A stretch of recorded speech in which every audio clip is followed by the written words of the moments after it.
నమస్కారం Bahujan times news కి స్వాగతం. హెడ్లైన్ చూద్దాం.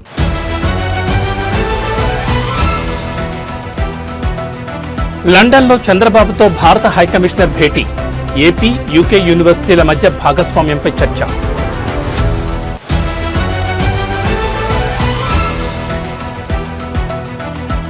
ఎమ్మెల్యేల అనర్హత పిటిషన్లు నవంబర్ 6 నుండి స్పీకర్ విచారణ.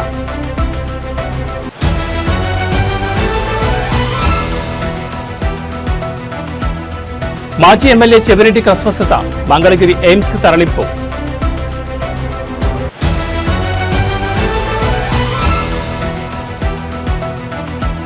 ఏపీకి పెట్టుబడుల చాతర, 9.8 లక్షల కోట్ల విలువైన ఒప్పందాలు. ఇక డీటెయిల్స్ చూస్తే లండన్ పర్యటనలో ఉన్న ఆంధ్రప్రదేశ్ ముఖ్యమంత్రి చంద్రబాబుతో యూకేలో భారత హైకమిషనర్ విక్రమ్ దొరైస్వామి సమావేశమయ్యారు. ఈ భేటీలో ఏపీ, యూకేల మధ్య విద్యా సంబంధాలను బలోపేతం చేయడంపై వీరు ప్రధానంగా చర్చించారు. రాష్ట్రంలోని విద్యార్థులకు ప్రపంచ స్థాయి అవకాశాలు కల్పించే దిశగా ఈ సమావేశం జరిగినట్లు తెలుస్తోంది. ఈ సందర్భంగా ఏపీతో యూకేలోని పలు ప్రతిష్టాత్మక విశ్వవిద్యాలయాలు, విద్యా సంస్థలు కలిసి పనిచేసే విషయంపై ఇరువురు నేతలు చర్చించుకున్నారు. ముఖ్యంగా 4 కీలక అంశాల్లో భాగస్వామ్యం ఏర్పాటు చేయాలనే ప్రతిపాదనపై వీరి మధ్య సంభాషణ జరిగింది.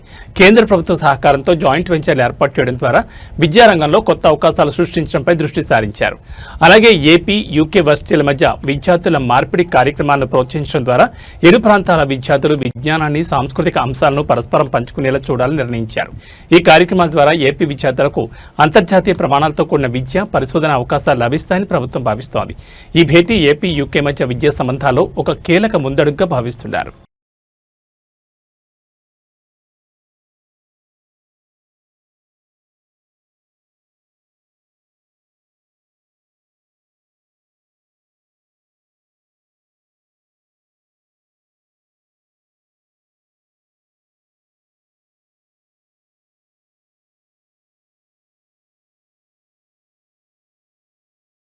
ఈ నెల 6 నుంచి ఎమ్మెల్యేల అనర్హత పిటిషన్లపై స్పీకర్ విచారణ కొనసాగనుంది. నవంబర్ 6న స్పీకర్ గడ్డం ప్రసాద్ కుమార్, తెల్లం వెంకట్రావు, సంజయ్ల పిటిషన్లను విచారిస్తారు.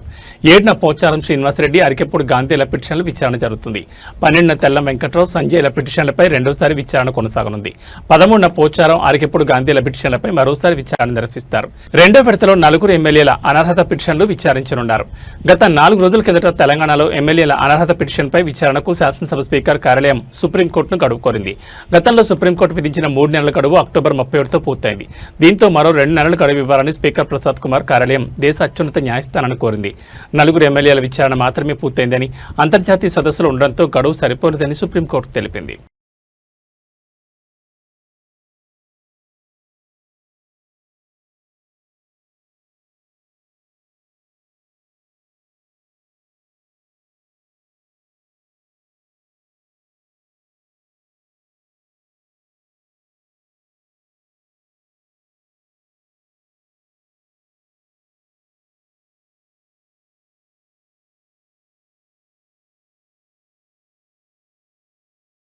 వైసీపీ ప్రభుత్వ హయాంలో జరిగిన 3,500 కోట్ల మద్యం కుంభకోణం కేసులో సిట్ దర్యాప్తు జెట్ స్పీడ్లో కొనసాగుతోంది. మాజీ చంద్రగిరి ఎమ్మెల్యే చెవిరెడ్డి భాస్కర్ రెడ్డిపై తీవ్ర ఆరోపణలు ఎదురైన నేపథ్యంలో ఆయనపై దర్యాప్తు బృందం 2వ ఛార్జ్షీట్ను కూడా దాఖలు చేసిన విషయం తెలిసిందే. ఈ కేసులో భాస్కర్ రెడ్డి, ఆయన అనుచరుడు వెంకటేష్ నాయుడు, పిఏలు బాలాజీ, నవీన్లపై అక్రమ ముడుపుల వసూలు, ఎన్నికల ఖర్చులకు డబ్బు పంపిణీలో కీలక పాత్ర పోషించారని సిట్ పేర్కొంది. ప్రస్తుతం చెవిరెడ్డి భాస్కర్ జ్యుడిషియల్ కస్టడీలో విజయవాడ జిల్లాలో జైల్లో ఉన్నారు. ఈ క్రమంలోనే ఆయన ఇవాళ అస్వస్థతకు గురయ్యారు. తాను పలు అనారోగ్య సమస్యలతో బాధపడుతున్నట్లుగా జైలు అధికారులకు తెలిపారు. దీంతో ఆయన్ను సిట్ అధికారులు చికిత్స నిమిత్తం మంగళగిరి ఎయిమ్స్కు తరలిస్తున్నారు.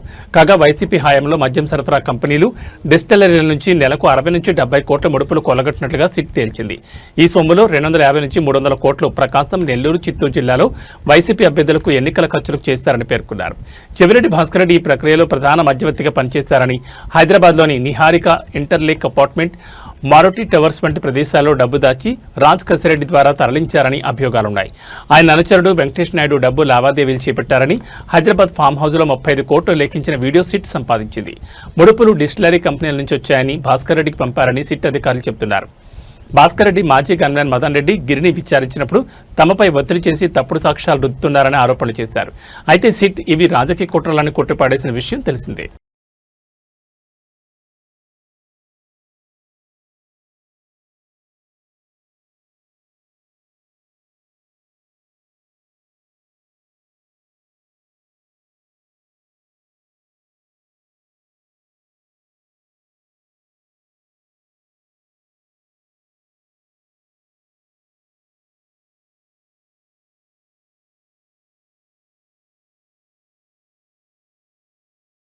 పత్తి రైతుల బాధ చూస్తే చాలా బాధాకరంగా ఉందని తెలంగాణ జాగృతి అధ్యక్షురాలు కవిత అన్నారు. రాష్ట్ర ప్రభుత్వానికి జూబ్లీహిల్స్ ఉప ఎన్నిక మీద ఉన్న శ్రద్ధ పత్తి రైతుల మీద లేదని విమర్శించారు. రాహుల్ గాంధీ వరంగల్కి వచ్చి రైతు డిక్లరేషన్ అని మాటలు చెప్పారు తప్ప ఒక్క పని కూడా అమలు చేయడం లేదన్నారు. రాష్ట్రంలో ఏ రైతు కూడా సంతోషంగా లేదన్నారు. ఇవాళ ఆదిలాబాద్లో మీడియాతో మాట్లాడిన కవిత, మోందా తుఫాన్ వస్తే పత్తిలో తేమ శాతం పెరుగుతుందని తెలిసి కూడా ఈ సమస్యను పరిష్కరించేందుకు కాంగ్రెస్, బీజేపీ, బీఆర్ఎస్ ప్రజాప్రతినిధులు స్పందించడం లేదన్నారు. ఆంధ్ర, తెలంగాణ ప్రాంతాల్లో ప్రత్యేక పరిస్థితుల రీత్యా పత్తిలో తేమ 20 నుంచి 25% ఉన్నా అంగీకరించాలని కేంద్ర మంత్రిని తాను కోరబోతున్నారన్నారు.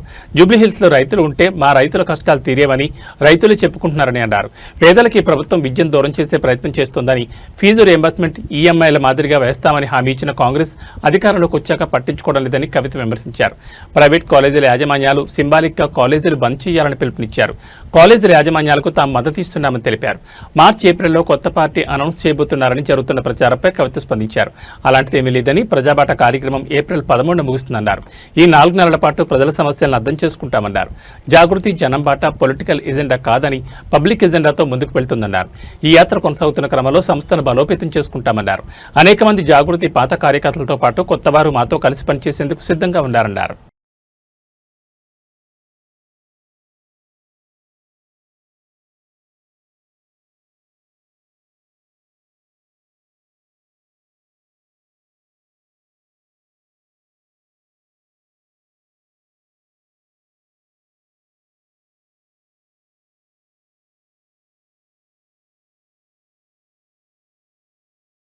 తమిళ రాజకీయాలకు ప్రవేశించిన ప్రముఖ నటుడు విజయ్ నాయకత్వంలోని తమిళిక వెట్రి కళగం పార్టీ తన సంస్థాగత నిర్మాణంలో కీలక నిర్ణయం తీసుకుంది. పార్టీ ఆధ్వర్యంలో నిర్వహించే సభలు, సమావేశాలు, ప్రచార కార్యక్రమాల్లో జన నియంత్రణ, ప్రజలకు భద్రత కల్పించేందుకు తొండర్ అనే పేరుతో ప్రత్యేక విభాగాన్ని ఏర్పాటు చేసింది. సెప్టెంబర్ 27న కరూరులో విజయ్ నిర్వహించిన రోడ్ షోలో భారీ తొక్కిసలాట జరిగిన విషయం తెలిసిందే. ఈ దుర్ఘటనలో 41 మంది మరణించగా 60 మందికి పైగా గాయపడ్డారు. ఈ విషాదం నేపథ్యంలో భారీగా తరలివచ్చే జనసందోహాన్ని నియంత్రించేందుకు సరైన వ్యవస్థ లేకపోవడమే ప్రధాన కారణంగా పార్టీ గుర్తించింది. డీఎంకే, ఎండీఎంకే వంటి పార్టీల తరహాలో తమకు ఒక శిక్షణ పొందిన వాలంటీర్ల బృందం అవసరమని భావించి తొండర్ అని ఏర్పాటు శ్రీకారం చుట్టింది. ఈ కొత్త విభాగం పార్టీ కార్యక్రమాల సమయంలో జన సమూహాన్ని క్రమబద్ధీకరించడం, భద్రతా వలయాలు ఏర్పాటు చేయడం, స్థానిక పోలీసులు, వైద్య బృందాలతో సమన్వయం చేసుకోవడం వంటి బాధ్యతలు నిర్వర్తిస్తుంది. దీనికోసం ఎంపిక చేసిన పార్టీ కార్యకర్తలకు శిక్షణ ఇచ్చే బాధ్యతను 7 రిటైర్డ్ సీనియర్ పోలీసు అధికారులు చేపట్టారు. వీరిలో రిటైర్డ్ ఏడీజీపీ విఏ రవికుమార్ సహా పలువురు డీఎస్పీ స్థాయి అధికారులున్నారు. జన సమూహాన్ని నియంత్రించే మెలకువలు, భద్రతా ప్రమాణాలు, అత్యవసర పరిస్థితుల్లో స్పందించాల్సిన తీరుపై వీరు ప్రత్యేక శిక్షణ ఇస్తున్నారు. 2026 అసెంబ్లీ ఎన్నికలను లక్ష్యంగా చేసుకుని పార్టీని క్షేత్రస్థాయి నుంచి బలోపేతం చేసే వ్యూహంలో భాగంగానే ఈ నిర్ణయం తీసుకున్నట్లు పార్టీ వర్గాలు చెబుతున్నాయి. మా పార్టీ క్రమశిక్షణ, వ్యవస్థాగత పనితీరుకు మారుపేరుగా నిలవాలని అజయ్ ఆకాంక్షిస్తున్నారు. మా కార్యక్రమాలు ప్రజలకు సురక్షితంగా ఉండేలా తొండరను చూసుకుంటుందని ఓ సీనియర్ నేత వివరించారు. ఈ విభాగంతో పాటు 65 జిల్లాల్లో విద్యార్థి, మహిళా విభాగాలు కూడా పార్టీ ఆఫీస్ బేరర్లను నియమించింది. ఇటీవల తమిళనాడు వ్యాప్తంగా విజయ సభలకు రికార్డు స్థాయిలో జనం తరలివస్తుండటంతో వారి భద్రతకు ఇలాంటి పటిష్టమైన యంత్రాంగం అవసరమని పార్టీ భావిస్తోంది.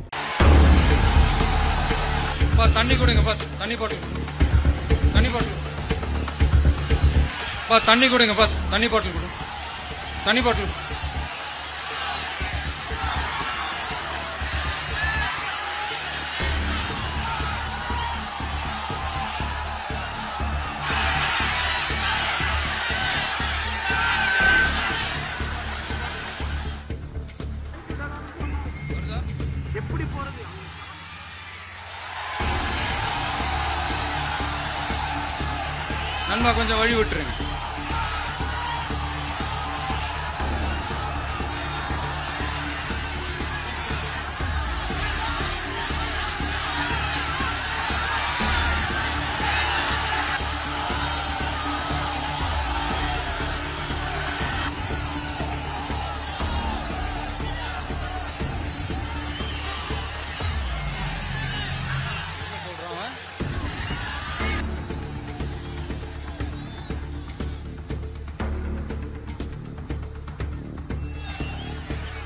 ఉదయ ఆంధ్రప్రదేశ్లోని పలు జిల్లాల్లో తేలికపాటి నుంచి మోస్తరు వర్షాలు కురుస్తాయని అధికారులు తెలిపారు. ప్రజలు అప్రమత్తంగా ఉండాలని సూచించారు. ఆంధ్రప్రదేశ్లోని పలు జిల్లాల్లో మంగళవారం పిడుగులతో కూడిన వర్షాలు కురిసే అవకాశం ఉందని ఏపీ విపత్తుల నిర్వహణ సంస్థ ఒక ప్రకటనలో వెల్లడించింది. ముఖ్యంగా కోనసీమ, తూర్పుగోదావరి, పశ్చిమ గోదావరి, కృష్ణా, బాపట్ల, పల్నాడు, ప్రకాశం, నెల్లూరు, అనంతపురం, చిత్తూరు, తిరుపతి జిల్లాల్లో అక్కడక్కడ తేలికపాటి నుంచి మోస్తరు వర్షాలు పడతాయని పేర్కొంది. మిగిలిన జిల్లాల్లో తేలికపాటి జల్లులు కురిసే అవకాశం ఉందని తెలిపింది. వర్షం కురిసే సమయంలో ఉరుములు, మెరుపులు కూడా ఉంటాయని, ఆ సమయంలో ప్రజలు సురక్షిత సురక్షిత ప్రాంతాల్లో ఉండాలని, పొలాల్లో పనిచేసే రైతులు, కూలీలు చెట్ల కింద ఆశ్రయం పొందొద్దని స్పష్టంగా హెచ్చరించింది.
ఆంధ్రప్రదేశ్ రాష్ట్ర సమగ్రాభివృద్ధి, యువతకు ఉపాధి కల్పనే లక్ష్యంగా రాష్ట్ర ప్రభుత్వం మరో భారీ ముందడుగు వేస్తోంది.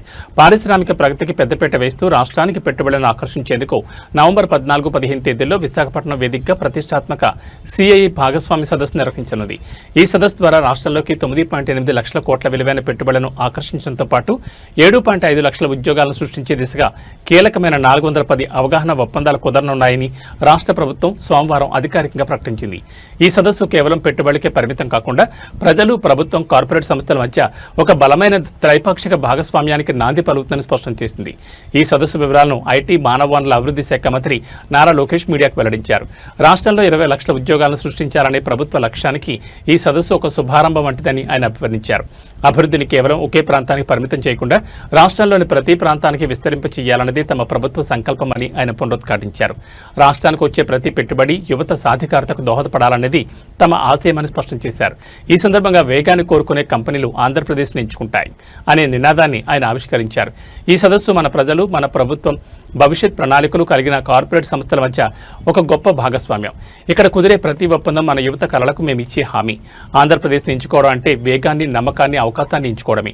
తెలుగువారి ఆత్మగౌరవం పునాదిగా ప్రపంచ స్థాయి నాయకత్వం కోసం నిర్మించిన వేదిక ఇదని మంత్రి నారా లోకేష్ వివరించారు.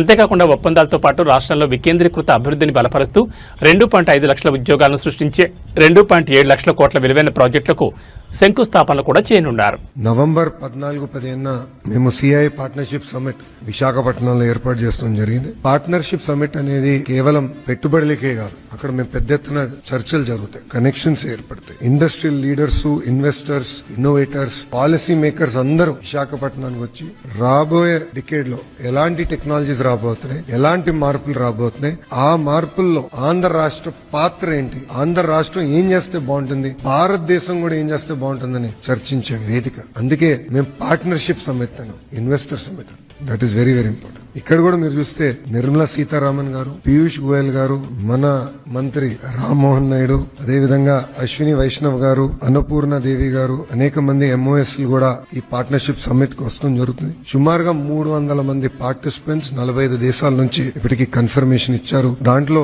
3 G20 దేశాల నుంచి, అదేవిధంగా యూరోప్, ఏషియా నుంచి అనేక మంది వస్తున్నారు. 12 మల్టీలాటరల్ ఆర్గనైజేషన్స్, 72 మంది ఇంటర్నేషనల్ స్పీకర్స్ కూడా ఈ కార్యక్రమాల్లో పాల్గొన్నారు. పాల్గొనడం జరుగుతుంది. 48 సెషన్లు ఆర్గనైజ్ చేస్తున్నాం. 48 స్పీకింగ్ సెషన్స్ ప్లీనరీతో కలిపి, దాంట్లో 27 technical sessions, 3 stand alone sessions, 11 state specific sessions. అంటే డేటా సిటీ పైన కానివ్వండి, స్టార్ట్అప్ పైన మేము మాడతాం, ఎంఎస్ఎంఈ పైన శ్రీనివాస్ గారు మాడతాం, ఎనర్జీ పైన గొట్టపాటి రవి అన్న మాడతాం, అదేవిధంగా కొల్లన్నేమో మైనింగ్ పైన మాడతాం. ఇట్లా స్పెసిఫిక్ సెక్టర్ స్పెసిఫిక్ డిస్కషన్స్ కూడా ఏర్పాటు చేసి ఒక కాంప్రహెన్సివ్ రోడ్ మ్యాప్ ఏర్పాటు చేయాలని లక్ష్యంతో మేము ఉన్నాం. ఇప్పటికీ మాకున్న ఇన్ఫర్మేషన్ వరకు 410 MOUs మేము సైన్ చేయబోతున్నాం. దీంట్లో 9.8 లక్షల కోట్ల పెట్టుబడి, తద్వారా 7.5 లక్షల మంది నిరుద్యోగ యువకులకి ఉద్యోగాలు, ఉపాధి కూడా రాబోతుంది.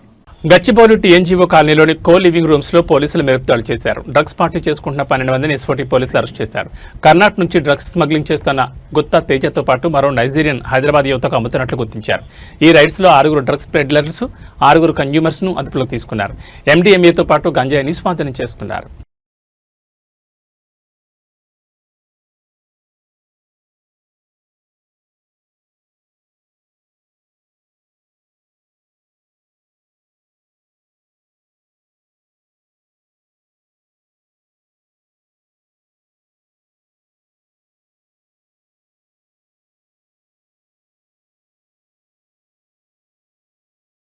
తండ్రి పేరు సాల్మాన్ రాజ్. ఓకే, ఎక్కడ ఉంటారు మీరు? ఏంది ఎక్కడ ప్రాపర్? ఆంధ్ర తెనాలి. ఇక్కడ ఇది ఏరియా ఏమంటారు? విషయాబాద్. ఏం చేస్తుంటారు మీరు? గాంధీలో పీజీ. ఏంది స్పెషలైజేషన్? Forensic medicine. మీ దగ్గర కొద్దిగా గంజాయి డ్రగ్స్ ఉన్నాయని మాకు ఇన్ఫర్మేషన్ ఉంది. మేము సెర్చ్ చేసే కంటే ముందు మీరే ఓపెన్ గా చూపించండి. ఉన్నాయా? చూపి.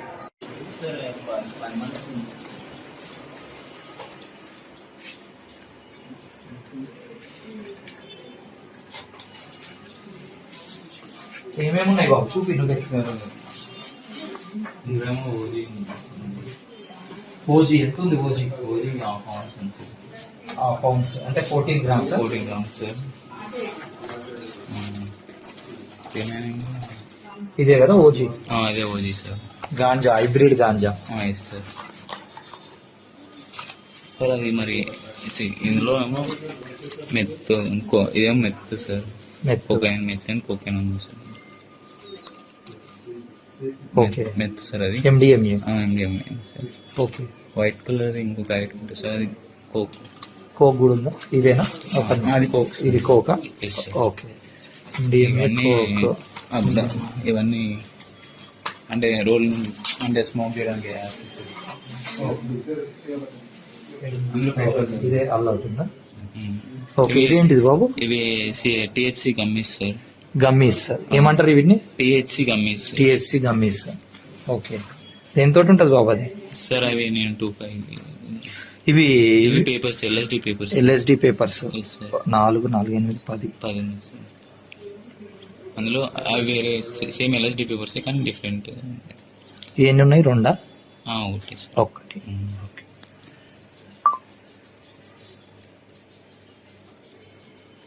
ఎక్కడివి బాబు ఇవన్నీ మరి నీకు? నాకు శరత్, ప్రమోద్ అండ్ సందీప్ అని ఉన్నాయి. వాళ్ళు కాంటాక్ట్ సార్. ఇక్కడే వాళ్ళు ఏమేమి పేరు? శరత్, ప్రమోద్, సందీప్. సందీప్. ఓకే, వాళ్ళకి ఢిల్లీలో కాంటాక్ట్ ఉంటుంది. ఎవరికి ఢిల్లీలో కాంటాక్ట్? శరత్కి ఢిల్లీలో కాంటాక్ట్. అతను బెంగళూరులో డెడ్ డ్రాప్ వేస్తాడు. ఎవరు? ఆయన ఇస్తారా? ఆయన వాళ్ళు అంటే వాళ్ళది అంతా ఇది శరత్ ఢిల్లీ కాంటాక్ట్ ఫోన్ చేస్తాడు. ఆ ఢిల్లీ కాంటాక్ట్ పర్సన్ వాళ్ళ నెట్వర్క్ ద్వారా బెంగళూరులో డెడ్ డ్రాప్ వేపిస్తాడు. శరత్, ప్రమోద్, సందీప్ వీళ్ళు ఎవరైనా వెళ్ళి తీసుకొచ్చేసి మనకి ఇస్తా ఉంటారు. మన శరత్, ప్రమోద్, సందీప్ వీళ్ళు ఎవరన్నా బెంగళూరు పోయి ఆ డెడ్ డ్రాప్ తీసుకొని వస్తారు. ఓకే, నువ్వు ఎప్పుడన్నా వెళ్ళినావా? నేను ఒక్కసారి వెళ్ళినా సార్. ఒకసారి వెళ్ళినా. ఓకే, మరి నీ దగ్గర ఎందుకు పెట్టినవి? సార్ నా దగ్గర ఫ్రిడ్జ్ ఉంది సార్. ఆ ఫ్రిడ్జ్ లో ఉంటే అవి క్వాలిటీ ఉంటాయి అన్నట్టు. మనం ఫ్రిడ్జ్ లో పెట్టకుంటే ఏమైంది? కరిగిపోతుంది, లిక్విడ్ అయిపోతుంది. ఓకే, నువ్వేం చేస్తావు మరి? నేను just I use to consult sir. బీహార్లో ఎన్నికల వేడి తారాస్థాయికి చేరుకున్న వేళ ప్రతిపక్ష ఆర్జేడీ నేత మహాకూటమి ముఖ్యమంత్రి అభ్యర్థి తేజస్వి యాదవ్ మహిళల కోసం భారీ హామీలు ప్రకటించారు. తమ కూటమి అధికారంలోకి వస్తే రాష్ట్రంలోని మహిళలకు ఏటా 30,000 ఆర్థిక సహాయం అందిస్తామని తెలిపారు. ఈ మొత్తాన్ని వచ్చే ఏడాది జనవరిలో ఒకేసారి వారి ఖాతాల్లో జమ చేస్తామని స్పష్టం చేశారు. తొలిదశ పోలింగ్కు 2 రోజుల ముందు పాట్నాలో మంగళవారం ఏర్పాటు చేసిన మీడియా సమావేశంలో తేజస్వి యాదవ్ ఈ ప్రకటన చేశారు. అధికార ఎన్డీఏ కూటమి ఇప్పటికే ముఖ్యమంత్రి మహిళా రోజ్గార్ యోజన కింద 1 కోటి మందికి పైగా మహిళల ఖాతాల్లో 10,000 జమ చేసింది. దీనికి పోటీగా తేజస్వి తమ బహిన్ మాన్ యోజన పథకాన్ని ప్రకటించారు. వచ్చే ఏడాది జనవరి 14న మకర సంక్రాంతి పర్వదినాన ఈ 30,000 మొత్తాన్ని ఒకే విడతలు అందిస్తామని ఆయన వివరించారు. నేను చాలా ప్రాంతాల్లో పర్యటించి అక్కా చెల్లెలతో మాట్లాడాను. మా పథకం పట్ల వారంతా ఎంతో ఉత్సాహంగా ఉన్నారు. ఇది తమకు ఆర్థిక న్యాయం చేకూరుస్తుందని వారు భావిస్తున్నారు. అందుకే వారి డిమాండ్ మేరకు నెల నెలా కాకుండా ఒకేసారి మొత్తాన్ని అందించాలని నిర్ణయించామని తేజస్వి పేర్కొన్నారు. వాస్తవానికి గత వారం విడుదల చేసిన మేనిఫెస్టోలో నెలకు 2,500 చొప్పున ఇస్తామని ఆర్జేడీ ప్రకటించింది.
భారత మహిళల క్రికెట్ జట్టు వన్డే ప్రపంచ కప్ గెలిచి చరిత్ర సృష్టించింది. ఈ చారిత్రక విజయాన్ని భారత్తో పాటు పొరుగు దేశం పాకిస్తాన్లోనూ సెలబ్రేట్ చేసుకోవడం ఇప్పుడు అందరి దృష్టిని ఆకర్షిస్తోంది. టీమిండియా విజయాన్ని అభినందిస్తూ పాక్ చెందిన ఓ కుటుంబం కేక్ కట్ చేసి సంబరాలు జరుపుకున్న వీడియో సోషల్ మీడియాలో వైరల్గా మారింది. పాకిస్తాన్ చెందిన ఓ కుటుంబం భారత్ జట్టు విజయాన్ని తమ ఇంట్లో ఘనంగా జరుపుకుంది. వారంతా పాకిస్తాన్ జెర్సీలు ధరించి ఉండడం విశేషం. టీమిండియా క్రీడాకారుల ఫోటో ఉన్న కేక్ను కట్ చేసి తమ ఆనందాన్ని పంచుకున్నారు. మహిళల వన్డే ప్రపంచ కప్ గెలిచిన టీమిండియాకు అభినందనలు. భారత్ జట్టుకు పాకిస్తాన్ నుంచి ప్రేమ మద్దతు అంటూ ఇన్స్టాగ్రామ్లో పోస్ట్ చేశారు. ఇదే ఖాతాలో పోస్ట్ చేసిన మరో వీడియోలో కెప్టెన్ హర్మన్ ప్రీత్ కౌర్ ఫోటోను టీవీలో చూపిస్తూ కొందరు చిన్నారులు ఓ వ్యక్తి ఆమెకు కేక్ తినిపిస్తున్నట్లుగా ఉన్న దృశ్యాలు కట్టిపడేశాయి. ఈ వీడియోలపై భారత నెటిజన్లు సానుకూలంగా స్పందిస్తూ ధన్యవాదాలు తెలుపుతున్నారు. ఇక మ్యాచ్ విషయానికి వస్తే 2025 మహిళల వన్డే ప్రపంచ కప్ను భారత్ తొలిసారిగా కైవసం చేసుకుంది. ఆదివారం జరిగిన ఫైనల్ పోర్లో దక్షిణాఫ్రికాపై 52 పరుగుల తేడాతో హర్మన్ ప్రీత్ సేన ఘన విజయం సాధించింది. దీంతో 47 ఏళ్ల సుదీర్ఘ నిరీక్షణకు తెరపడింది. గతంలో మిథాలీ రాజ్ కెప్టెన్సీలో 2 సార్లు ఫైనల్ చేరిన భారత్ నిరాశ ఎదురైంది. కానీ ఈసారి మాత్రం పూర్తి ఆధిపత్యం ప్రదర్శించి కప్పును ముద్దాడింది. ఈ మెగా టోర్నీ విజయంతో భారత మహిళల జట్టుకు 39 కోట్ల ప్రైజ్ మనీ లభించింది. దీనికి అదనంగా భారత క్రికెట్ నియంత్రణ మండలి కూడా 51 కోట్ల భారీ నజరానాను ప్రకటించి క్రీడాకారులను అభినందించింది.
ఏబీ బులెటిన్ విశేషాలు మరో బులెటిన్లో మళ్ళీ కలుసుకుందాం. నమస్కారం.